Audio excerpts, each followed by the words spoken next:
Halo semua, Assalamualaikum. Kembali lagi dengan saya, Ipung Tia. Ini adalah bagian keempat dari video saya yang bertemakan tata naskah dinas. Jika di video sebelumnya saya membahas tentang naskah dinas arahan penetapan dalam bentuk surat keputusan, naskah dinas penugasan dalam bentuk surat perintah atau surat tugas, dan naskah dinas korespondensi mulai dari nota dinas, disposisi hingga surat undangan berdasarkan Peraturan Kepala Arsip Nasional Republik Indonesia Nomor 2 Tahun 2014 tentang Pedoman Tata Naskah Dinas. Kali ini saya akan membahas tentang naskah dinas korespondensi ekstern seperti surat dinas, surat undangan ekstern. Tapi seperti biasa, jangan lupa like, comment, share, dan subscribe channel saya ya, biar lebih semangat berbagi informasi untuk kalian dan tentu saja agar channel ini berkembang. Kawan, naskah dinas korespondensi ekstern hanya ada satu macam, yaitu surat dinas. Bentuk surat dinas disesuaikan dengan kebutuhan masing-masing lembaga seperti official style, full block style, semi block style, dan modified style. Naskah dinas korespondensi ekstern yang selanjutnya disebut surat dinas adalah naskah dinas pelaksanaan tugas seorang pejabat dalam menyampaikan informasi kedinasan kepada pihak lain di luar lembaga yang bersangkutan. Penandatanganan surat dinas ditandatangani oleh pejabat sesuai dengan tugas, fungsi, wewenang, dan tanggung jawab. Adapun susunan surat dinas adalah bagian kepala surat dinas terdiri dari kop surat dinas yang ditandatangani sendiri atau atas nama pimpinan tertinggi lembaga menggunakan lambang negara yang disertai nama lembaga dengan huruf kapital secara simetris, kop surat dinas yang ditandatangani oleh pejabat selain pimpinan tertinggi lembaga, baik pusat maupun daerah, dan sekretariat lembaga negara menggunakan logo yang disertai nama lembaga dengan huruf kapital secara simetris, nomor, sifat, lampiran, dan hal yang diketik dengan huruf awal kapital di sebelah kiri di bawah kop surat dinas, tempat dan tanggal pembuatan surat yang diketik di sebelah kanan atas sejajar atau sebaris dengan nomor, kepada YTH yang ditulis di bawah hal diikuti dengan nama jabatan yang dikirimi surat, dan alamat surat yang ditulis di bawah YTH. Sedangkan bagian batang tubuh surat dinas terdiri dari alinea pembuka, isi, dan penutup. Bagian kaki surat dinas ditempatkan di sebelah kanan bawah yang terdiri dari nama jabatan yang ditulis dengan huruf awal kapital diakhiri tanda baca koma, tanda tangan pejabat, nama lengkap pejabat atau penanda tangan yang ditulis dengan huruf awal kapital, stempel atau cap dinas yang digunakan sesuai dengan ketentuan, dan tembusan yang memuat nama jabatan pejabat penerima. Sedangkan berkaitan dengan distribusi surat dinas disampaikan kepada pihak yang berhak secara cepat dan tepat waktu, lengkap serta aman. Pendistribusian surat dinas diikuti dengan tindakan pengendalian.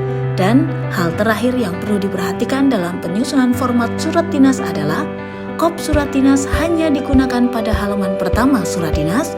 Jika surat dinas disertai lampiran, pada kolom lampiran dicantumkan jumlahnya, dan hal berisi pokok surat dinas sesingkat mungkin yang ditulis dengan huruf awal kapital pada setiap unsurnya tanpa diakhiri tanda baca. Berikut contoh format surat dinas.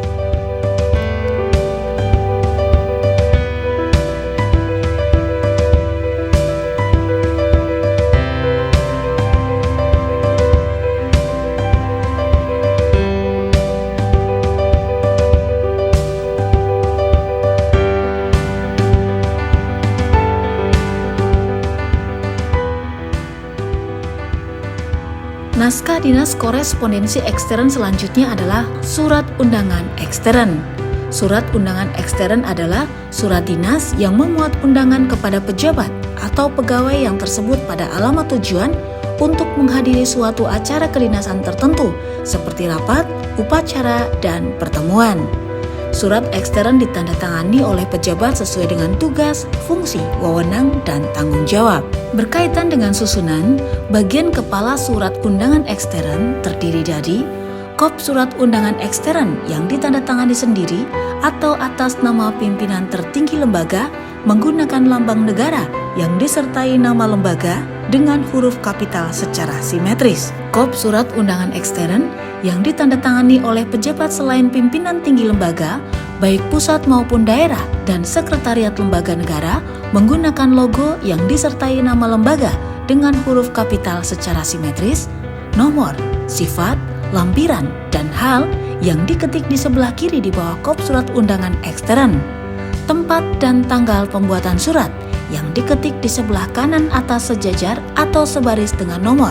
Kata YTH yang ditulis di bawah hal yang diikuti dengan nama jabatan dan alamat yang dikirimi surat undangan ekstern. Untuk batang tubuh, bagian batang tubuh surat undangan ekstern terdiri dari alinea pembuka, isi surat undangan ekstern yang meliputi hari, tanggal, waktu, tempat dan acara, dan alinea penutup. Sedangkan untuk bagian kaki surat undangan ekstern terdiri dari nama jabatan yang ditulis dengan huruf awal kapital, tanda tangan, dan nama pejabat yang ditulis dengan huruf awal kapital. Hal-hal yang perlu diperhatikan dalam surat undangan ekstern adalah format surat undangan ekstern sama dengan format surat dinas, bedanya adalah bahwa pihak yang dikirimi surat pada surat undangan ekstern dapat ditulis pada lampiran. Dan surat undangan ekstern untuk keperluan tertentu dapat berbentuk kartu. Berikut contoh format surat undangan ekstern.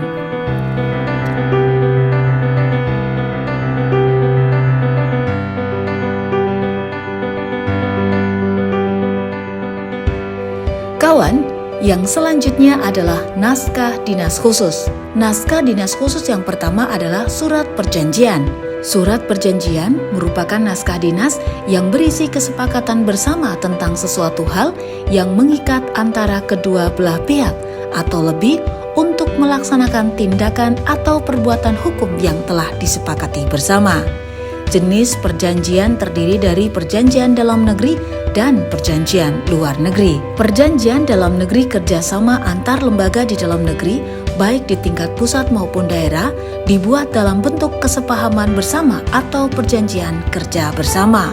Untuk wewenang dan penandatanganan perjanjian yang dilakukan antar lembaga di dalam negeri, baik di tingkat pusat maupun daerah, dibuat dan ditandatangani oleh pejabat sesuai dengan tugas, wewenang, dan tanggung jawab. Untuk susunan perjanjian, bagian kepala perjanjian terdiri dari lambang negara untuk pejabat negara, diletakkan secara simetris atau logo untuk non-pejabat negara yang diletakkan di sebelah kanan dan kiri atas disesuaikan dengan penyebutan nama lembaga, judul perjanjian, dan nomor.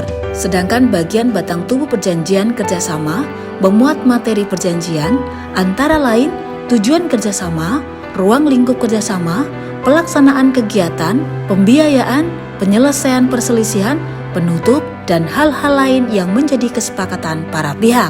Sedangkan bagian kaki perjanjian kerjasama terdiri dari nama penanda tangan para pihak yang mengadakan perjanjian dan para saksi jika dipandang perlu, dibubuhi materai sesuai dengan peraturan perundang-undangan.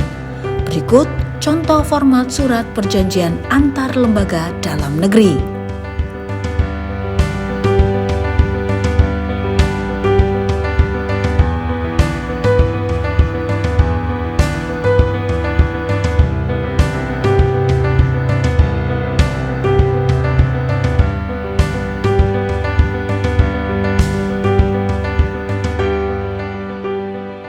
Yang kedua adalah perjanjian internasional.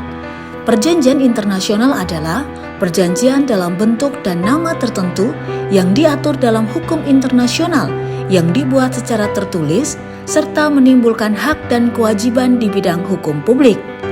Perjanjian internasional dapat dilakukan dengan satu negara atau lebih organisasi internasional atau subjek hukum internasional lain berdasarkan kesepakatan, dan para pihak berkewajiban untuk melaksanakan perjanjian tersebut dengan itikat baik. Perjanjian internasional dilakukan sebagai upaya untuk mengembangkan hubungan dan kerjasama antar negara. Hubungan dan kerjasama luar negeri dapat dilakukan atas prakarsa dari lembaga pemerintah, baik pusat maupun daerah, serta perwakilan Republik Indonesia di luar negeri. wewenang pembuatan dan penandatanganan. Pembuatan perjanjian internasional dibuat melalui tahap penjajakan, perundingan, perumusan naskah, penerimaan naskah, dan penandatanganan.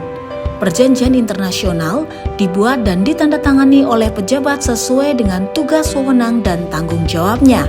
Dan lembaga negara dan lembaga pemerintahan baik tingkat pusat maupun daerah yang mempunyai rencana untuk membuat perjanjian internasional terlebih dahulu melakukan konsultasi dan koordinasi mengenai rencana tersebut dengan Menteri Luar Negeri. Untuk susunan pembuatan perjanjian internasional, bagian kepala terdiri dari lambang negara masing-masing pihak yang diletakkan di tengah atas, nama pihak yang mengadakan perjanjian internasional, Memorandum of Understanding atau MOU, dan judul perjanjian internasional. Batang tubuh. Bagian batang tubuh terdiri dari penjelasan para pihak sebagai pihak yang terikat oleh perjanjian internasional atau MOU, keinginan para pihak, pengakuan para pihak terhadap perjanjian internasional tersebut, rujukan terhadap surat minat atau surat kehendak, acuan terhadap ketentuan yang berlaku, dan kesepakatan kedua belah pihak terhadap ketentuan yang tertuang dalam pasal-pasal. Sedangkan bagian kaki terdiri dari nama jabatan pejabat penanda tangan selaku wakil pemerintah masing-masing, tanda tangan dan nama pejabat penanda tangan yang letaknya disesuaikan dengan penyebutan dalam judul perjanjian internasional, tempat dan tanggal penandatanganan perjanjian internasional, penjelasan teks bahasa yang digunakan dalam perjanjian internasional, dan segel asli. Berikut contoh format perjanjian internasional.